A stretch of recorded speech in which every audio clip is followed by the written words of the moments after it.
Hello, how are you doing today? How are you? Doing awesome. This is Tell us who Bob you are. Lawrence. What's your name? Bob Lawrence of Bob and Paper Sack, formerly with Onion Horton on radio station WGNU, and we're here at Harris-Stowe University, where we did a tribute to Dick Gregory, who wrote the book Nigga.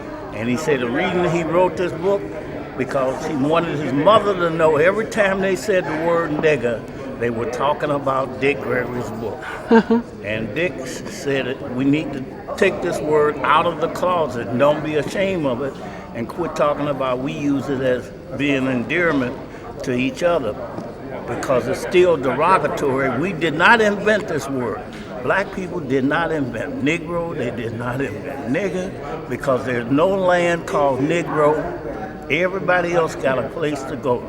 Chinese got China, Japanese got Japan, Italians got Italy, Germans got German. But where do we go? We came from Africa as a slave ship. We were kidnapped, and that's what Dick talked about. And it's so important to understand if you don't know where you came from, you damn sure don't know where you're going. And you can't say, oh, that happened 400 years ago. Yeah, but it still affects us today. Otherwise, we wouldn't be protesting, worrying about some police shooting black folks.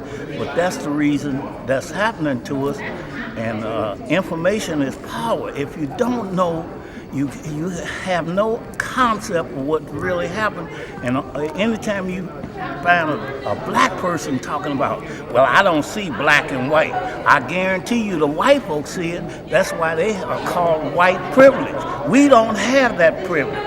Even Oprah Winfrey, with all her billions, there are certain clubs that black woman cannot cross the line and deal with it and be in service with the black folks. I remember when me and Paper Sack here in St. Louis were entertaining and having these white folks laughing, falling all out the tables and chairs. This was at a club located on the Bolivar Strip. It was called the Terrace Lounge. And when we left, got through telling jokes, we went over to the bar to buy a beer to drink.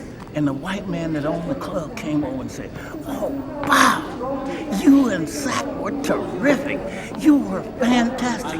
But now you know you got to go outside and drink your beer. And it was snow on the ground. It was sub-zero weather. Wow. But that's what we had to do in order to get paid that lousy $50 that they were paying us. They were paying us $25 that time per show. And we, by being two of us, naturally, we had to split that $50. That's why Red Fox said he don't have no partner because he ain't splitting that money no more. But I guess that's why they don't do two-man shows like Dean Martin, Jerry Lewis, and that sort of thing. So tell us where you're from. I'm from St. Louis, born and bred here, June the 13th, 1934. That makes me 83 years old, and I'm proud of it. Been married to a woman for, I heard Ron talking about he had been married for 50-some years. I also have been married for 57 years. I have 4 kids, 4 girls, and there ain't no H's and B's and all that, because I hate it when they call women H's and B's. I'm trying to be nice. But so tell anyway, us, what inspired you to become a comedian? My wife, I blame her. Technically, I was involved in sports. A guy that is a civil rights activist here in St. Louis, and you probably know him, Percy Green. Oh, yeah. And Taylor Sausage, Taylor, whose mother and father put out that product called Taylor Sausage. We all played on a baseball team, and after baseball, we would go to clubs like Latin Quarters, which was located on Grand Avenue, right across the street from the VA hospital.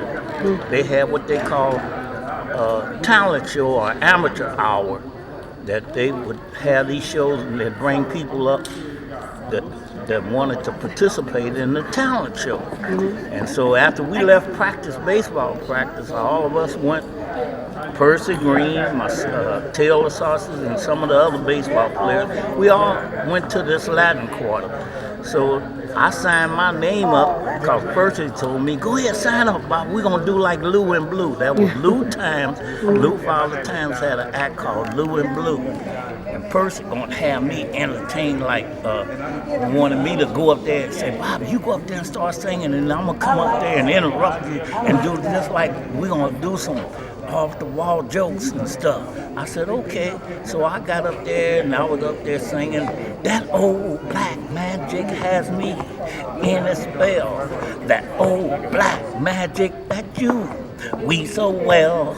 I see fingers up and down my spine. That same old, and by that time, I kept looking for Percy. I know I was running out of the song. And Percy sitting back there, him and Taylor, they just laughing their butt off at me. So that's how I got started. Another guy by the name of William Franklin was in the club that night, and he heard all of them talking about what they gonna do. So he came to my rescue and said, hey Bob, what you doing up here?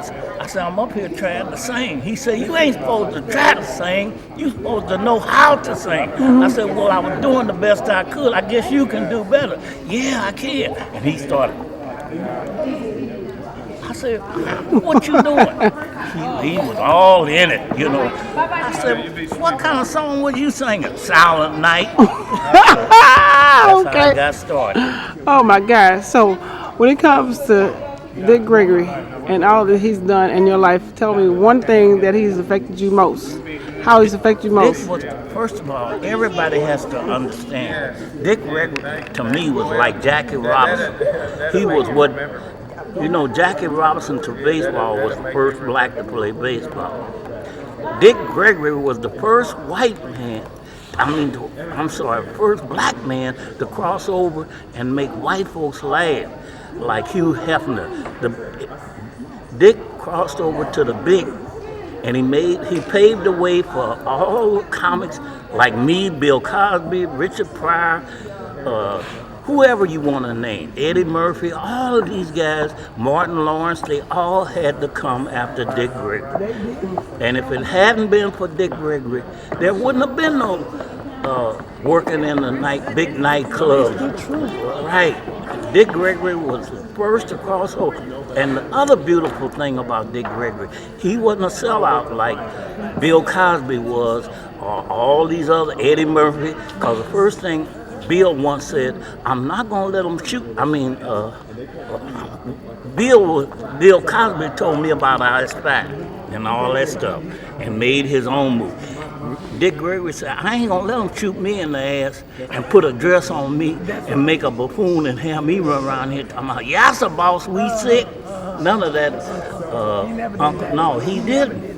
And that's why I have so much admiration, because Dick wasn't about the money. He was about helping black people, helping poor black people like himself, because like you heard tonight, how Ron said they wasn't broke, they was poor. And they were so poor you had to take the OR off. So that's and so what are you doing? Come to think about it, I was the same way. I was so poor. My mother and father couldn't afford no kids. The lady next door had me. All right. So tell me, what do you do nowadays? What do you do in life in St. Louis? Trying to enjoy life in '83, praying that somebody help me get back on stage to do what I do. But I don't want to run around and ask nobody, because I know they don't want, people don't like to fool with old folks like me because they think you pee on yourself. Oh my gosh. Or you're in a hurry to go to the bathroom because of prostrate, because of those pills that you have to take. But I'm just grateful that I'm alive. So show us some of those photos that you have when you used to perform back then. Okay. I know the first time I met you was when Dick Gregory was here. This is a guy called Junior. We used to be at Maurice's Gold Coast. The reason I keep him because Junior, even if there's no people there, he would entertain the tables and chairs. Okay. Bobby Norfolk came in. He was known as Bobby Norfolk, but I don't know where Bobby went. I'm going to have to call him. He was here tonight. Oh, really? And Dick Gregory had this calendar. This is the most beautiful calendar. All right.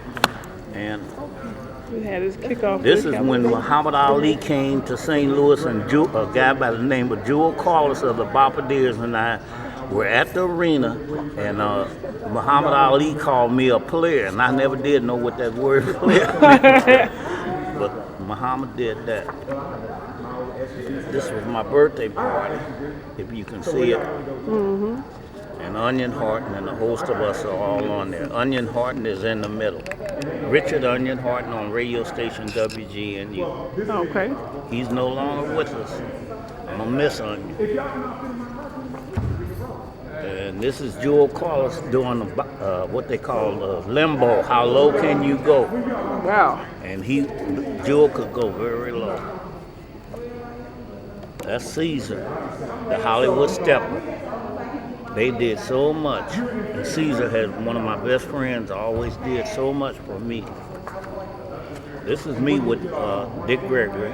That's one of my photos right there. Yeah, you did this, Eric. Yes, I did. Yes, indeed. And you got a bunch of them that you did. I just brought that to show the public. That's nice. That's nice. That was the first time I met you, and you all did an awesome job then when Mr. Gregory was there. He was doing the I show. don't know if you can see this, but that's me in the center. That's the first disc jockey in the city of St. Louis that made a whole lot of money, called Spider Burt, Jesse Okay. T. Burt. Okay. And he got in trouble because he fooled with Anheuser-Busch's daughter. This man had a pink Cadillac that cost I don't know how much money, and Oh, she said, Mom. Okay. he was a big disc jockey. So that was Okay. Spider Burt, and the other guy is Red Fox. He wants to give you a hug. Oh, okay. That's Red Fox. All right then. Can you see it? I can see him. Okay. This is me at a public speaking place where You I got did a some lot of- public lot of speaking great at history. the library. This is one of my favorite friends that I always entertain with, Robert and Rembrandt, the ventriloquist, the only ventriloquist that we had in St. Louis, but he passed away about a year ago, Okay. and his name was So do you- Robert King. So do you have a book? No, I would love to write a book. I don't know if these are worth showing, but I'll try. You know, I want to thank you so much for all that you have shared with us. This is at Rodney Winfield. You know the comedian called Rodney Winfield that used to be here in St. Yes, Louis, and yes. he made a movie.